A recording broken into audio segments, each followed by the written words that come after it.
ሰባተኛው ሀገራዊ ምርጫ በተሳካ ሁኔታ በሶማሌ ክልል በሁሉም አካባቢ ተጀምሯል።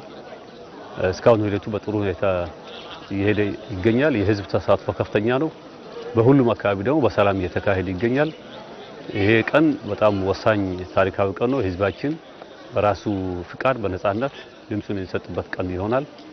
በመላው ሀገራችንም ያለው ድባብ ይሄው ከዚህ እንደማይለይ ከጧት ጀምሮ ሲከታተል ቆይቻለሁ እና ያለው ይሄ ነው።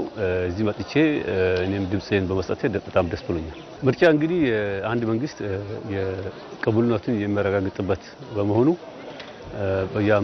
በየአምስት ዓመቱ መንግስት ለህዝብ የገባውን ቃል መውጣት አለመውጣቱን በህዝብ ጋር ቀርቦ የሚጠየቅበት ነው። እንደምታውቀው ይሄ የሰባተኛው ሀገራዊ ምርጫም ከቀደም ካሉት ምርጫዎች በተሻለ ሁኔታ የውድድር ሜዳው ሰፍቶ ይገኛል። የሚሳተፉ የፖለቲካ ፓርቲዎች ቁጥርም ከፍተኛ ናቸው ማለት ይቻላል እና በጣም ለሀገራችን የዲሞክራሲ ሽግግር በጣም ወሳኝ ቀን ነው።